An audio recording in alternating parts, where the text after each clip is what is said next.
Kia ora koutou katoa. Good afternoon, everyone. On Monday, Cabinet will meet to decide the next steps in our resurgence plan and the alert levels for Auckland and the rest of New Zealand. Ahead of that, today, Cabinet reviewed our current COVID-19 settings within our resurgence plan, and I'll share that review with you shortly. But first, I'll hand over to Dr. Bloomfield to provide the latest numbers. Thank you, Prime Minister. Tēnā koutou katoa. So today there are a total of 11 new confirmed cases of COVID-19 to report. 9 are related to the community outbreak in Auckland, and there are 2 new imported cases. Of the 9 community cases, 5 are linked to different churches in South Auckland and 4 are household contacts. So this morning there are a total of 223 possible contacts from the churches who have been identified as linked to the cluster. Of those 223, 170 have been tested and the results are pending, and further tracing and testing continues, and the figures will be updated as we receive more information. So both the Ministry and the Public Health Services in Auckland would very much like to thank the Pacifica churches involved for their cooperation and their assistance in keeping their congregations safe with the provision of advice and facilitating tracing, testing and isolation of close contacts. It's been a partnership arrangement, and that's why we've been so successful in identifying and tracing so many of these people.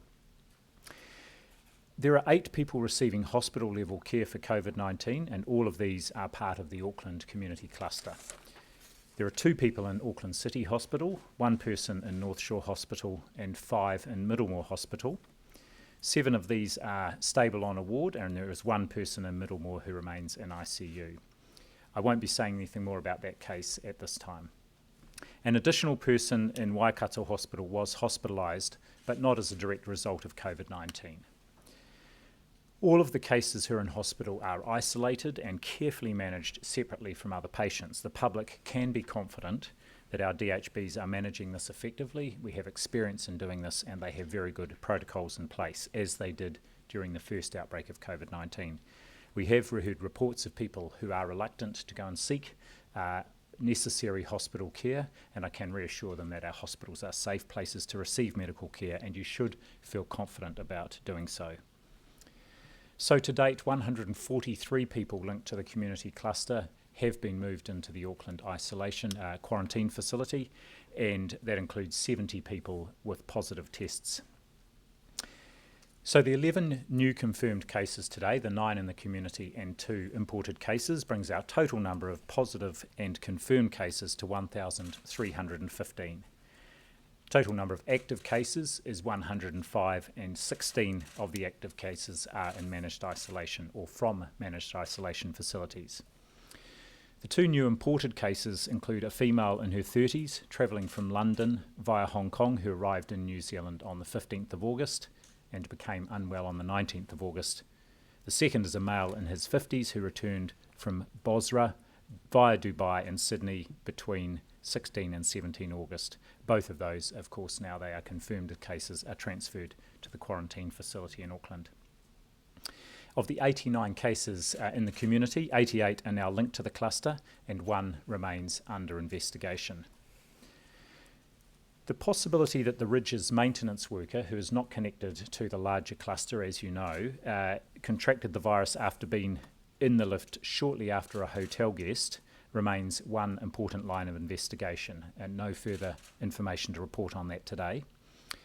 The community case that is under investigation, who works in St Luke's Mall, has been linked to the current community outbreak using genome sequencing that ESR undertook yesterday.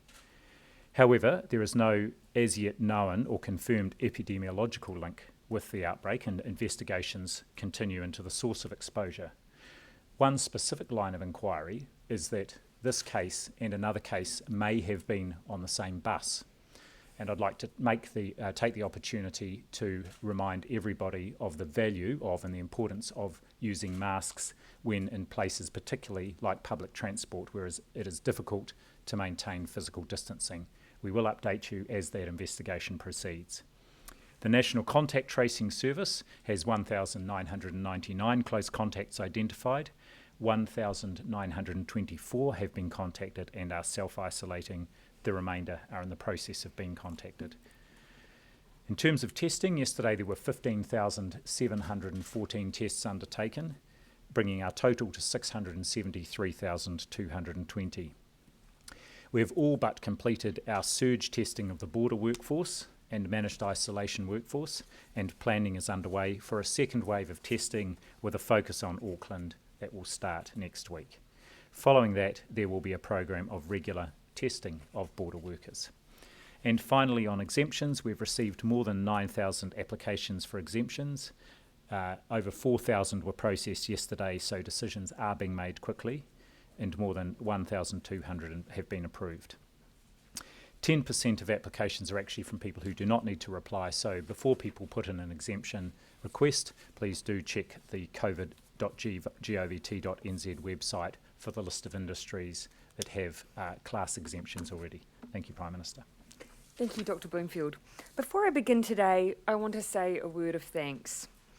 We are where we are because of the efforts of everyone, but especially Auckland and especially those who have been tested. We would not have got in front of this cluster without them. Vilifying those who have caught the virus or those who helped keep us safe by getting tested is something that I simply will not tolerate. It is those who shame others, those who seek to blame, they are the dangerous ones. They are the ones who cause people to hesitate before getting a test. They are the ones that make people feel afraid.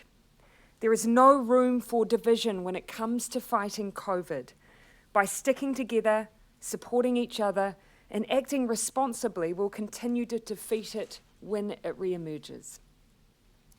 As you can see from the numbers and the details of the cases shared by Dr. Bloomfield, we continue to identify the perimeter or the outer edges of the current cluster. We have made good progress. Unlike our first lockdown, we are not dealing with multiple outbreaks. We are not trying to contact trace more than one cluster. We can pinpoint with much more precision who has infected whom, and that helps us to isolate those we need to. The Alert Level 3 restrictions have played a critical role in helping us to do that. The vast majority of cases since this outbreak began were cases we had contact traced, were already in isolation and were then tested. That's good news for two reasons. It tells us that we are stopping other people from being infected by identifying positive cases early. And it also tells us we are getting in front of the virus. There are, however, a small handful of cases where that hasn't been the case, and where symptoms rather than contact traces have caused someone to get a test. That's not unusual, but it's also not ideal. But again, this is where our level 3 restrictions have been so key. I want to just reflect on the difference they've made for a moment.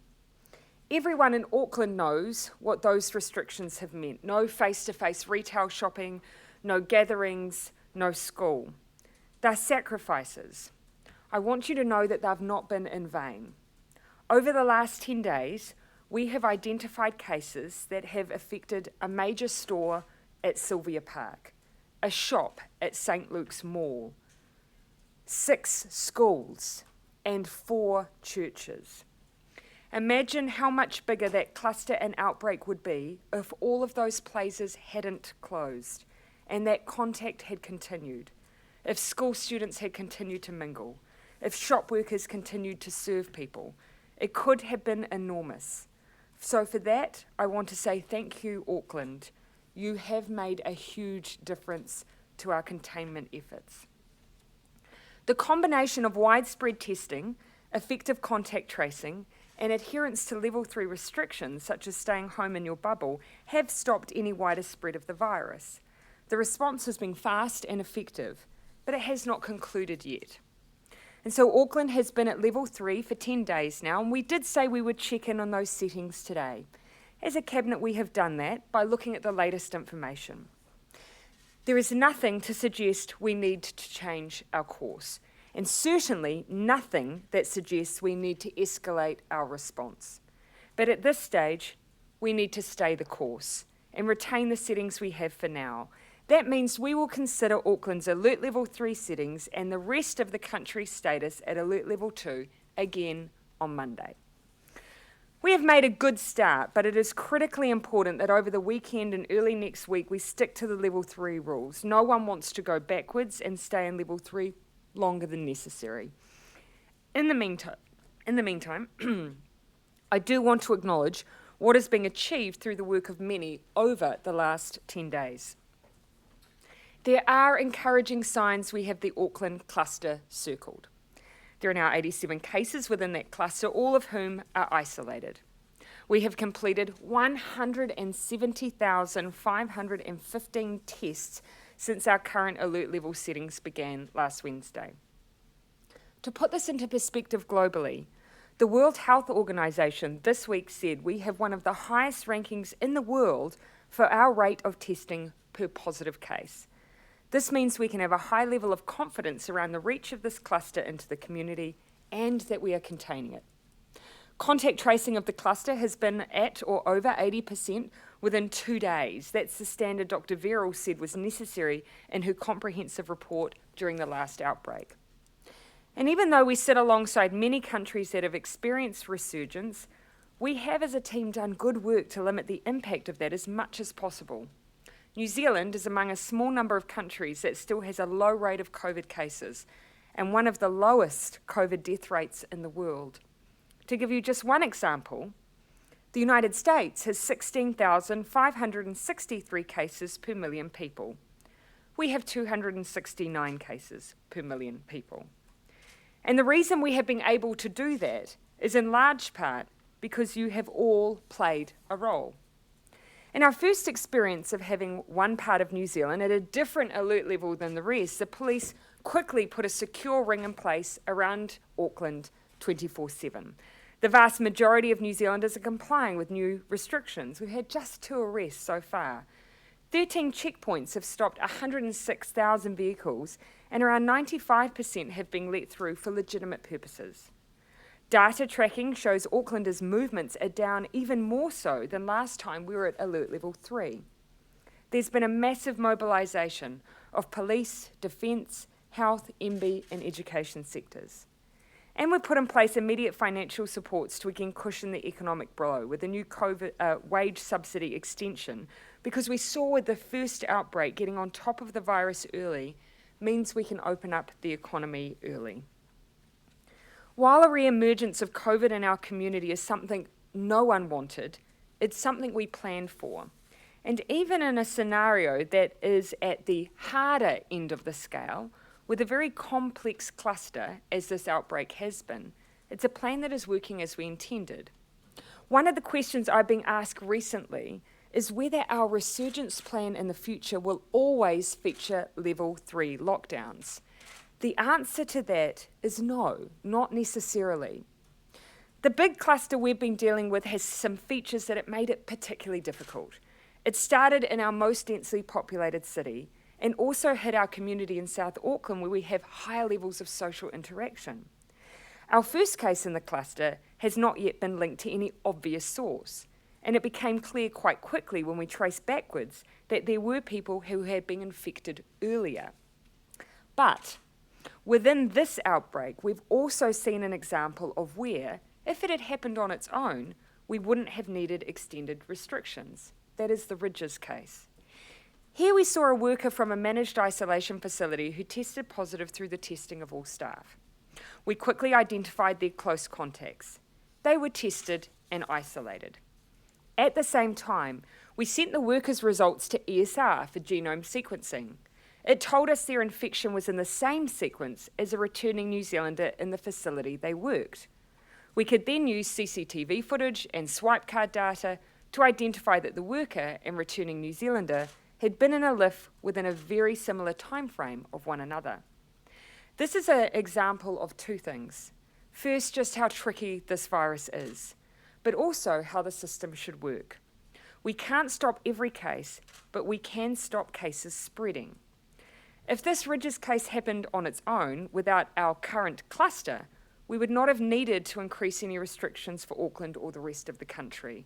In situations like this, we can manage COVID with the protocols we have. That needs to, of course, be our goal for the future.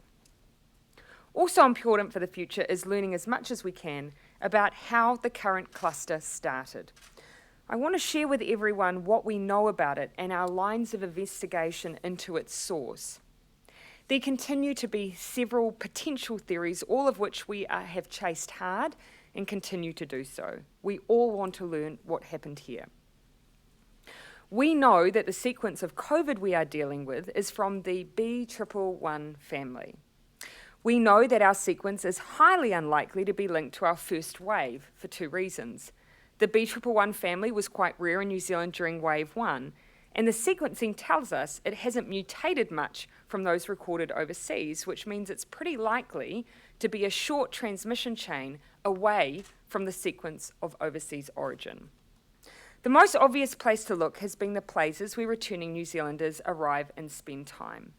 Virtually all of our border and managed isolation staff have been tested in the past 10 days, with rare exceptions, and so far there are no additional cases outside of the Ridge's maintenance worker. We have ruled out an outbreak in all of our MIQ facilities to date. We've used all the genome sequences we have been able to collect data on for our positive cases in quarantine, but to date this has not found a match to the sequence which caused the outbreak. We've asked those who have our earliest known infections in this cluster whether they have any links to overseas travel, airline crew or border workers to try and establish links through contact tracing, but this hasn't turned up anything. At Americold, the workplace where we have traced the outbreak to, we have analysed and continue to trace a list of contractors who visited the worksite. We have tested at the port where containers for Americold are received. We've even undertaken environmental testing at the Americold site and checked our sequence against the one from an Americold outbreak in Melbourne, but none of this to date has provided any answers. There are other possibilities, albeit less likely, and we will keep hunting, but just as was the case in our first wave of infections, we may not find all the answers for this cluster. We have, however, learned valuable things that have led to the improvements in our response, and so long as we have the cluster contained, we can still lift our restrictions eventually. And so looking to Monday, we will be using the standard 8 factors that we have in place to make alert level decisions. Just a reminder, the 4 key health measures we look at are trends in the transmission of the virus, including the Director General's confidence in the data, the capacity and capability of our testing and contact tracing system, the effectiveness of our self-isolation, quarantine and border measures, and the capacity in the health system more generally to move levels. Those are the criteria that we have used every time we've made restriction adjustments through our alert levels. There are 4 broader measures we look at. They include the effects on local economies, at-risk populations, how people have been following the rules, and the ability to operationalise a new alert level. So today, I know it's been long, but I hope that gives you a clear overview of how we are all doing. So much rests on activities in our biggest city this weekend. Auckland remains at level 3 and the rest of the country at level 2. In Auckland, stay home in your bubble and cover your face when you leave your home. Stay the course, short and sharp, hard and early. We've done it before and we can do it again. Yeah. What would need to happen to the case numbers over the weekend for you to be comfortable making a decision on Monday to switch on Wednesday? If they stay the same, is it inevitable that Auckland will have to stay in longer? Obviously, we make the decision based on the advice that we receive from Dr. Bloomfield. So I'll let him answer that question first. Thank you, Prime Minister. We'll be looking at the case numbers, and as we did last time as we were providing advice to come down alert levels, it's the pattern of those cases, and in particular whether any new cases are ones we might expect, so they are household or workplace contacts or church or school contacts. So that's the key factor. There are a number of other inputs we're getting. For example, the modelling that Sean Hendy and his team are doing. I read those reports whenever they come out to sort of triangulate what we're seeing through the actual outbreak on the ground. So that's an important part of informing our thinking, is what that modelling is showing might happen under different scenarios. So even if we are getting multiple cases over the weekend, you wouldn't rule out feeling comfortable recommending Auckland drops down a level on Wednesday because of those cases. Correct. So it's not just the number; it's the pattern and the ability to predict that those, or to know that those cases are part of the community outbreak, as we could, for example, today with the 9. They were cases in a way that were people who had been identified through contact tracing, were in isolation, and had been tested as part of that. Okay. It's Prime Minister that you'd skip alert levels for Auckland, going from alert level 3 to 1. Oh, look, I don't want to rule anything in or out at this stage. We almost always consider a range of options, particularly given we're dealing with the country being at 2 different alert levels. So we will consider the potential of different configurations, but that's something that obviously we always use the latest advice and information. So we will be looking at what happens over the next couple of days to make those decisions. For the 3rd day running now, has been speaking nonsense about New Zealand. Does he just need to zip it when it comes to New Zealand's COVID cases? Look, I think everyone can see that in New Zealand, today we're talking 11 cases, whereas the United States has been dealing with over 40,000 cases. But I'd also add it's not just whether you have cases, it's how you choose to deal with them as a nation. And I personally am incredibly proud of the approach that all New Zealanders have taken to the battle against COVID-19.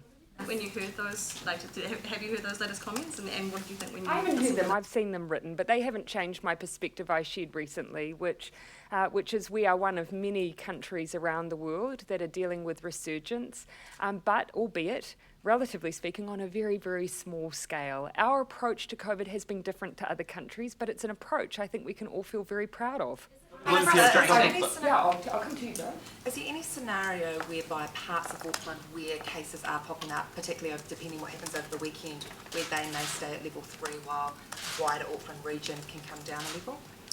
With wider, so I think one of the things we've seen both from overseas, and particularly in Australia, is that if you limit to too small a degree, you do run the risk that you have wider outbreak around those perimeters.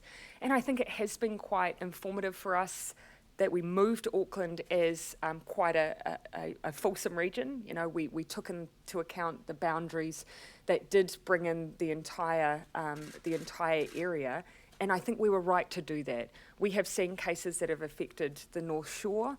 We've seen cases that have affected central Auckland. We've seen cases in the south. So I think that was the right decision. Bloomfield.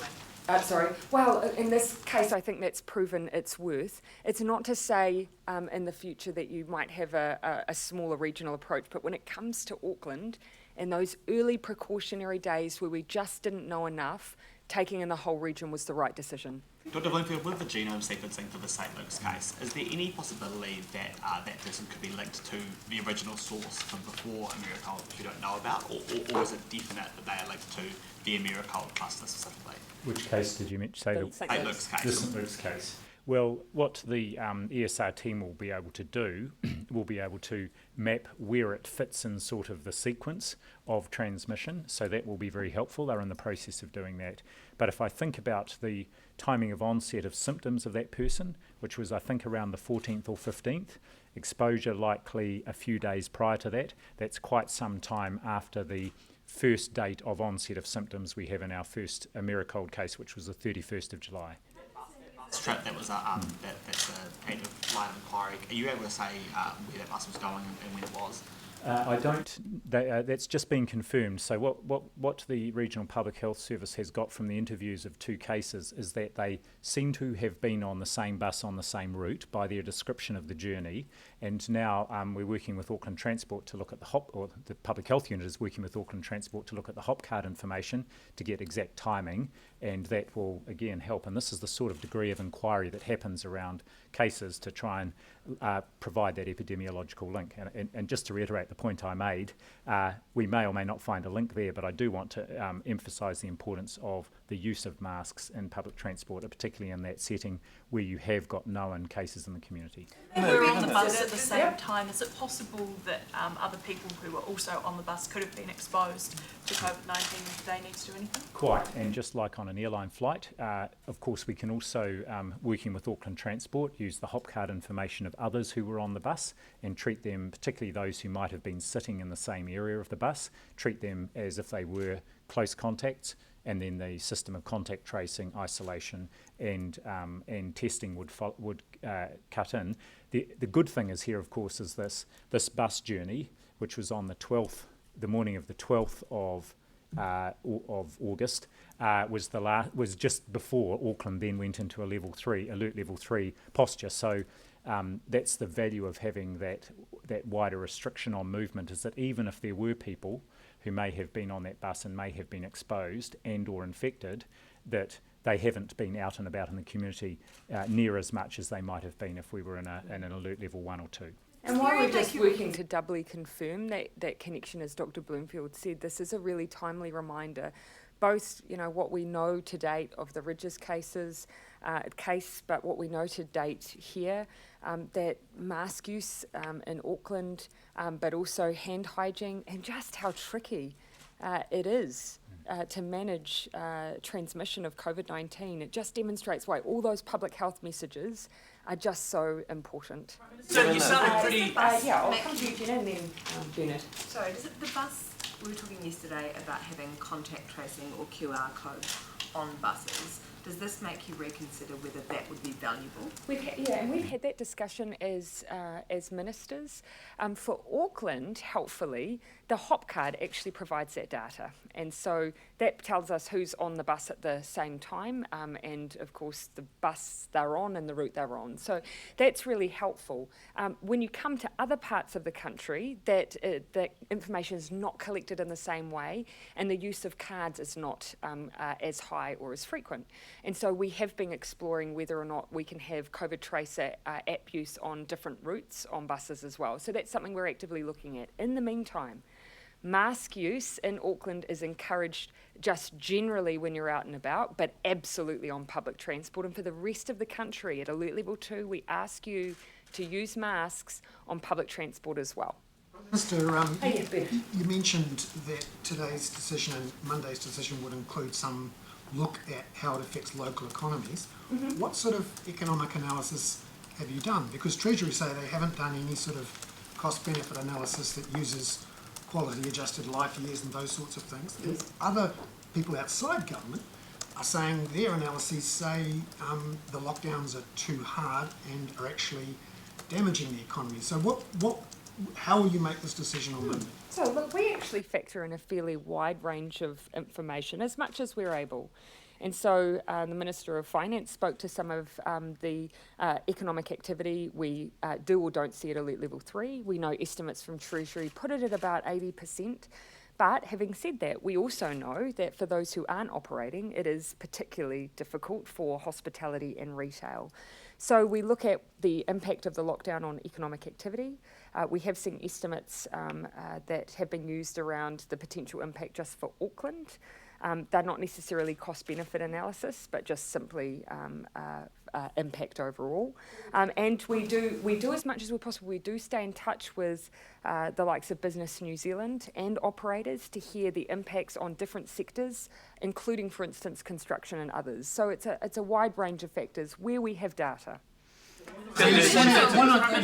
Why not use the quality-adjusted life years measures, a proper cost-benefit analysis, as others have done outside, and the likes of Pharmac and others in the health department use all the time? Yeah.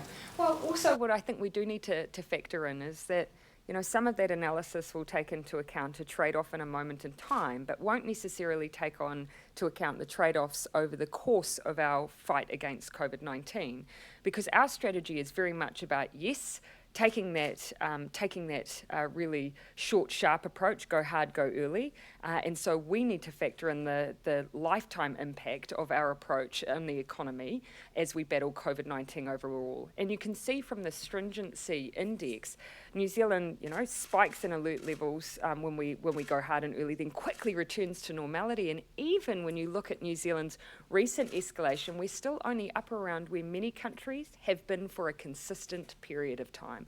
Quite hard to factor all of that in. Jason. You sounded quite optimistic in your opening comments. You said that the Auckland cluster has been circled. I was wondering if you could give us a little bit of insight around the cabinet table today, and if they shared your optimism and what the sort of the mood was there. So of course we base that on the feedback we're getting from those who are working on the ground. And the data, which everyone hears, and you can see that we are getting cases that are predominantly linked, and where we have not yet linked them, we have leads to follow, and even if we're not able to establish that close contact link, we are able to establish a genome link, which gives us that extra level of certainty. And so that's currently what that data is telling us. If I were to reflect just Cabinet generally, our view is that we need to have full information when we make the decision. No one is second guessing what we might do on Monday until we have everything in front of us over the next couple of days. Is there a sense of optimism? Oh, there's certainly the view that the resurgence plan has worked, even though it's been tested in a scenario that is at the more difficult end of the scale. And I think that should be cause for all New Zealanders to feel optimistic that when we've had a case experience in New Zealand, a tough one, that actually the rollout of contact tracing, testing, surveillance, isolation, all of that has made a huge difference and has worked as we intended it to. On the bus trip, can you tell us where the bus was going and where they got on and off? No, I don't have that information, but we were waiting for confirmation from Auckland Regional Public Health and may well have that in our statement that will go out shortly after the... We talked about this before we came down. I mean, while we're waiting for approximate confirmation of those two cases being linked together for that bus trip, we wanted to wait until we had that and then put all of that information out, because then that will help us confirm the route travel, the period on which both were there and so on. So we just need to determine that, and then there'll be full information out for everyone. Dr. Bloomfield, there's been some concerns raised about a lack of mask fit testing to make sure that the N95 masks fit the frontline health workers that are using them. What have you heard about a lack of testing, and is that acceptable? So this is an issue that came up during the first wave of the pandemic here, and most of our N95 masks are so-called duckbill ones for very good reasons that are manufactured here locally, and they tend to be a good fit for maybe I'll turn that around. They're not such a good fit for people with smaller faces, and so one of the issues that's come up here and indeed internationally is it's one thing to have the N95s, but also individuals need to be fitted, and that's one of the bits of work that's been ongoing over the last 100 days, along with a lot of other work, I might add, to look at fit for individual clinicians in hospital settings. So it was one of the learnings about our preparation in terms of both stockpile of PPE, but in the case of those N95 masks, to actually do fitting with individual health professionals. And we have been working with the manufacturer here to manufacture a smaller size mask, and in the meantime are looking to get more of those smaller masks onshore from other places globally. That's the great thing about having that manufacturer here in New Zealand. I think as everyone will know, I visited a mask factory not so long ago, and they talked about the fact that they were working with health to prototype and start running off masks that will fit different circumstances. So the fact that we can do that quickly onshore is a real advantage to us. I'd just like to change lanes. For a moment, because the sentencing of the March 15 terrorist is taking place next week. It's likely to be a very confronting period of time for many, especially those in the Muslim communities and victims themselves. Yes. So what would be your message to those communities? I don't think there is much that I can say that is going to ease just how traumatic that period's going to be. But we are doing everything we can to make sure that those families and victims have all the support that they need. Particularly hard for victims who have family members offshore, because of course with COVID it's a double whammy of not being able to necessarily be well supported. So we've done what we can to try and to bridge that gap for as many people as we can. The live stream of the sentencing? It's actually not something that I've made any decision on. This is likely to take, of course the whole process is likely to take some time, and that's as it should be. People need to be able to be heard, and that is one of the consequences of not having the full case, but rather a sentencing, is that will be a more limited process for people. But you can imagine I will be keeping a very close eye on what happens in that court.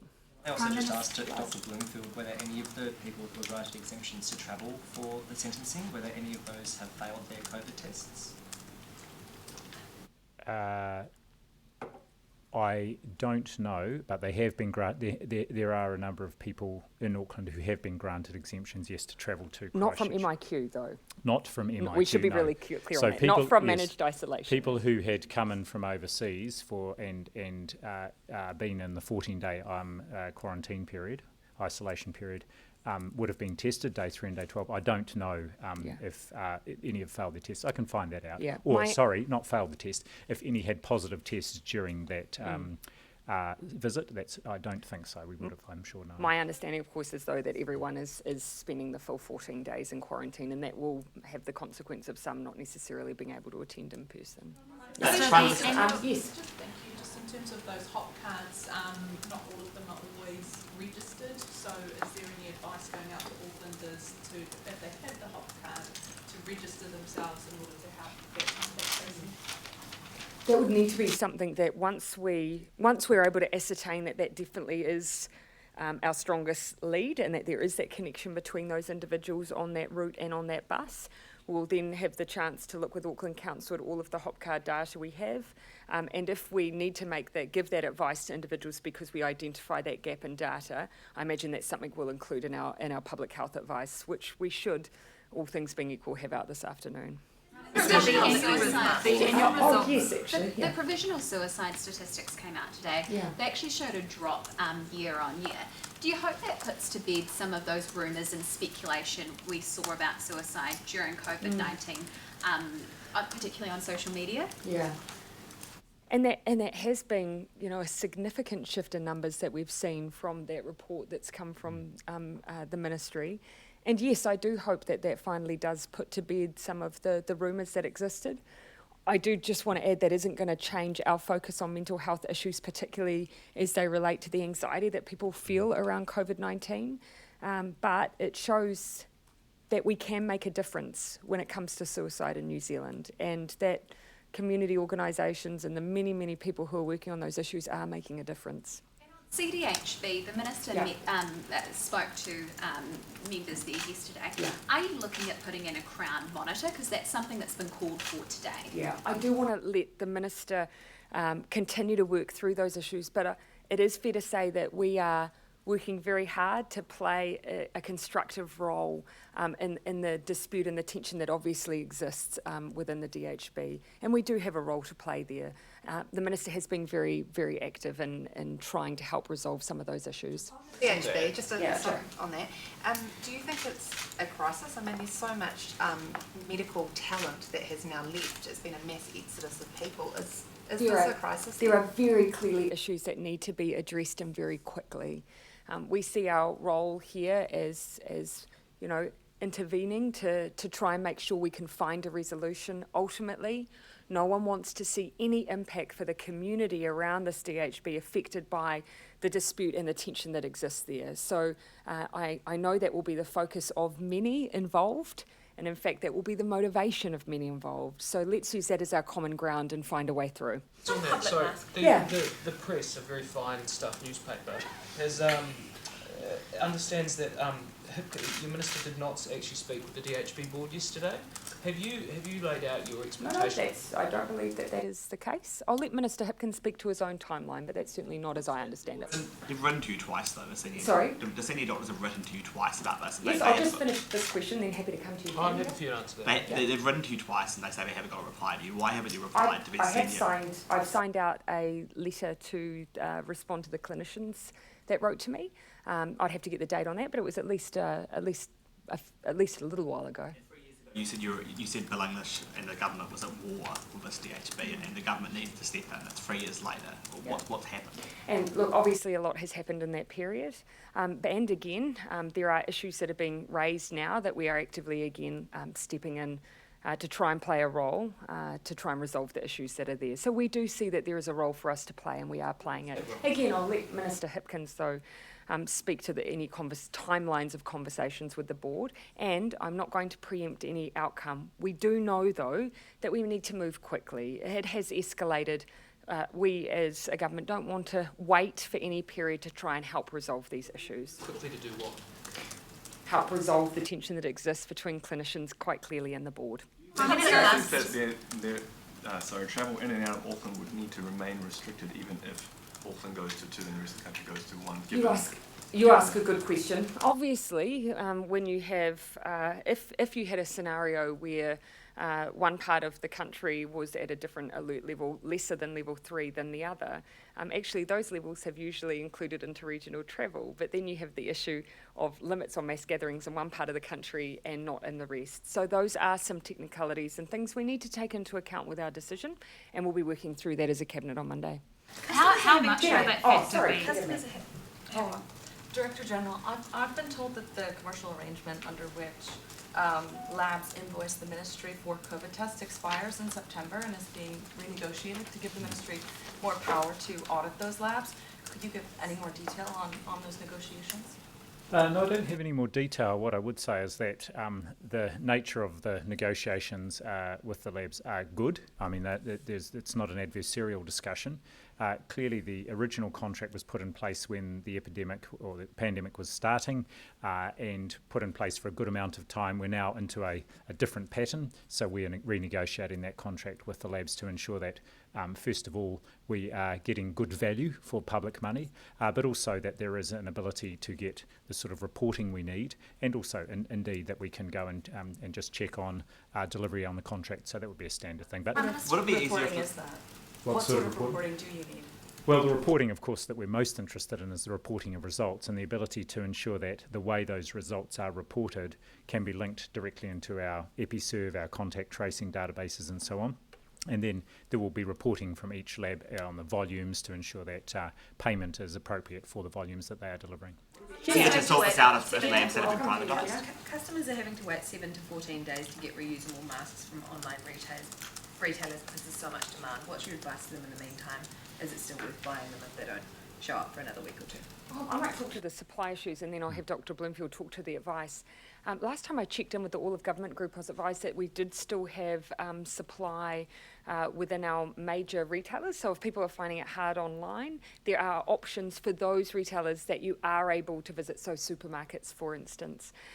We have also had thousands of masks distributed directly through some of our social agencies into Auckland, particularly utilising whānau order agencies to get those masks out to those who may be in our most vulnerable communities. On alternatives to masks that are purchased, I'll have Dr. Bloomfield to speak to other face coverings. Yes, there are other options one can use. I've got one right here in my pocket actually. This is a homemade mask. Which there are various patterns for on the internet or elsewhere. I didn't make this myself. It was who did make that, Dr. Bloomfield? Who did make this? Yes. It was the mother of one of my son's friends, so kindly made that for me. I've also had a lovely one sent by a member of the public, which has got the TARDIS on it, which is nice. So yes, homemade masks. These can be washed and reused, and face covering. It can be a scarf or a bandana in the meantime. The important thing is how you use it, of course, and being careful with hand hygiene. Minister, do you have any personalised reusable masks? I have a couple of options. You would have seen yesterday at ESR I was using the same range of masks that were being used by most of the staff there. I do have a couple of cotton ones that I understand have been made by one of the staff members who works here in buildings. So a lot of people who are handy on sewing machines have been very, very generous in helping make sure there's supply around the building. What do your reusable ones look like?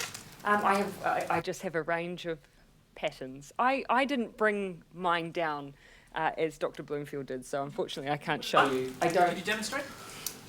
This is always a little dangerous to do, of course, I think in that's front probably of why a live you've been TV asked, audience. Dr. That's Bloomfield. exactly right. So the important thing here is to, of course, hold the elastic at the ends and keep the hands away from the mouth and face. It goes here over over the years. In my case, not too difficult to do. The one problem I do have is my glasses do fog up a bit, you will notice, and I'll take that off. Apparently you can use sellotape across the top just to help prevent that. So. Hamilton High School was holding a rugby match with Tauranga High School where 1,000 people are expected to attend. This is technically allowed because the schools are considered bubbles. But Michael Baker has kind of questioned whether this is a good idea. What do you make of that? Is that a bit of a loophole use? I think with the under alert level 2 restrictions, there wouldn't be 1,000 people allowed to attend. That's quite clear. The maximum allowed is 100, and I know from my own experience here that for most college sport there are no spectators are allowed at the moment. It's just the teams and those who are closely involved with supporting the teams. Okay. The border workers. Can I ask a question on Derek's question from before about the border restrictions? Yes. It would obviously be a lot easier if the whole of the North Island was at the same level. How much weight will you give that when you're making the decision on Monday? Oh, look, yes, we do consider the ability to implement successfully the restrictions and enforcement around the restrictions. So we do take that into consideration. It won't be as weighty as just making sure that we get the restriction level itself right. But those are things that we are working our way through because they do present at the border some logistical challenges if you still have a border. Chance that you would make a decision on Monday to move down alert levels at midnight Monday, or will it definitely be midnight Wednesday? No, you'll recall that we make those decisions 48 hours in advance. It gives us extra time to put in place any orders that may be necessary. So that's why we're doing it ahead of what is technically that 2-week time frame. Yeah. If we do move to level 1 next week, are there going to be changes? I mean, Dr. Bloomfield's talked about maybe having more social distancing. I mean, what does that mean for nightclubs, for sports games? Broadly speaking, we do try and keep our restriction and our alert level, broadly speaking, in place, but we have made additions. The use of masks is a classic example. The evidence has continued to grow around the importance of mask use, and so that's why we've implemented them and incorporated them into our alert level framework in the way that we have. Your vision for getting back to normal? We have used that framework as consistently as we can because it helps people understand very quickly when you reference the alert levels what is required. Keep in mind though, in the past we have stepped into alert levels, so we have had alterations like that from time to time, and that I think is reasonably easy to communicate. Yeah. Dr. Bloomfield, yesterday there was some discussion about how some people who are confirmed cases of COVID-19 weren't in quarantine and were in other arrangements. What's the proportion of those cases that are in other arrangements, and are any of them private homes? So if you look at today's numbers, I think we're about 70, if you add up those who are in quarantine and those who are in hospital. There's about 10 who are in other settings, and yes, at least one of those is a private home. As I said, that includes a range of supports around that family for a very good reason, and 24/7 security as well. If that is just a chance to dispel a few myths, if I may, that exist. I've heard claims that people are being, that you may be forcibly separated from family members, or that children may be removed from families. That is simply not how these arrangements work. We try and, as best as possible, keep people in an arrangement that works for their family, whilst also trying to keep their family members safe from transmission. So we really work through that with public health clinicians on the ground. So I just want to dispel any suggestion that anything forcible is happening in these situations. You said you got pretty well through the surge testing of the border workers. There'll be more testing next week.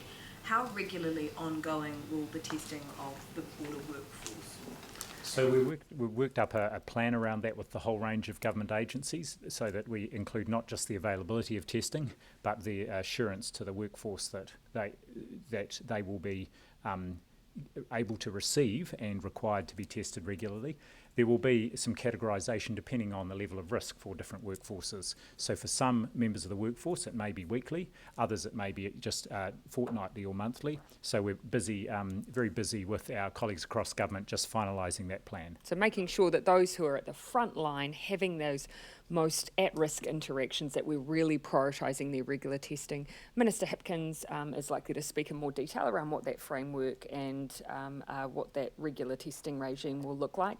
But as has already been set out, over the next fortnight we're going to go back through staff again for that second wave of ongoing testing that we can expect from here on. And I've just got another appointment, so we're going to move fairly quickly through any remaining questions. Sorry. I'll let you finish your question, then I'll come over to Brendan. Yesterday you used the example of a truck driver from the Port of Tauranga driving to Auckland as a possible option for the origin of the Auckland cluster. Is that still being explored? And if so, are you then going to test any workers who are travelling between those borders? So there will be border testing of a range of workers in airports and maritime ports.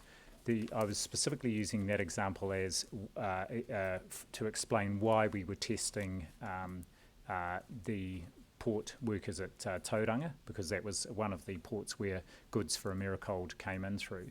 But we then went on to talk about the likelihood, the higher likelihood it was person-to-person transmission, and indeed that could be through the route where a truck driver had come from Tauranga and up to Auckland. So that was why we had tested both at Tauranga and at Auckland ports quite extensively. So will you be testing the drivers then? That's details still to be worked through. The important thing is to test those who are at the ports who are potentially having interaction with crews coming in who may be, again, where there may be a risk of them having COVID-19. That's the main focus for testing, both at airports and ports. Before I come to Benny, I'll just also remind everyone that we did have a maritime order in place that had quite strict provisions around what those international workers, how they needed to behave when they were docked in New Zealand, the fact that they needed to stay on their ships, that their contact, the physical distancing that needed to be kept up, and if any were to try and exit the port, they either had to be on their ship for 28 days continuously and have a health check, or 14 days in a negative health test. Yeah.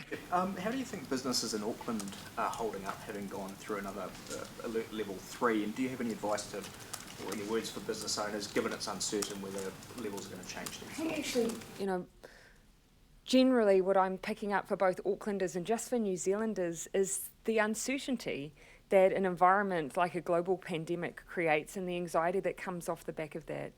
And so the assurance I want to give today is that even though we are in a world where we will see COVID cases again, it does not necessarily mean we have to elevate into lockdown every time. But it also doesn't mean that any of our systems have failed. Right now what we see is exactly what we need to do when we see those cases. Move quickly, move hard, move early, get back to normality as quickly as we can. That's New Zealand's plan, and it has served us well and will keep serving us well. All right, everyone, sorry, better cut off now.